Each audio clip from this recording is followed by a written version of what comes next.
తలకాయలో పెట్టుకుంటే కదా వాక్యాన్ని. మనం చర్చికి వెళ్తాం, పాస్టర్ గారు కాస్త లేట్ అయితే వాచ్ చూసుకుంటాం. అందుకని ఈ మధ్య చర్చిలన్నింటిలో ప్రసంగికుడు ఎదురుగా పెద్ద వాచ్ పెడుతున్నారు, తొందరగా దిగిపోరా అని.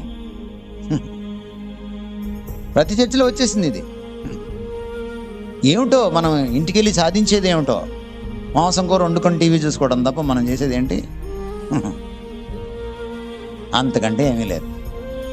బయటికి వెళ్తావు, వెంటనే ఇంటికి పోవు.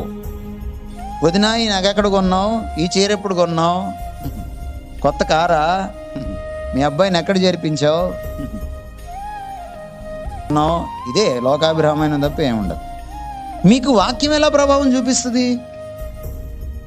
చూపించదు మీకు వాక్యం. మీరు ఇంకొక 1000 సంవత్సరాలు బ్రతికినా మీరు ఇలాగే ఉంటారు, ఇలాగే ఉంటారు. మీకు ప్రపంచ ప్రఖ్యాతిగాంచిన టాప్ థియోలాజియన్, బైబిల్ టీచర్ వచ్చి చెప్పినా కూడా మీరు ఇలాగే ఉంటారు. ఎందుకంటే అసలు లోపలికి వెళ్తే కదా. చర్చి మెట్లు దిగేలోపే మర్చిపోయే ప్రబుద్ధులం మనం వాక్యాన్ని. బైబిల్ ఏం చెప్తుందంటే, నెమరు వేసుకొని ఆయన ధ్యానం చెయ్యి.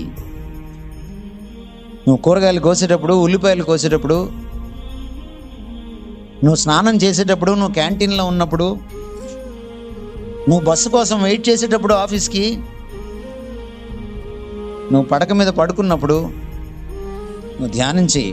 కొంతసేపు దీన్ని పక్కన పెట్టు.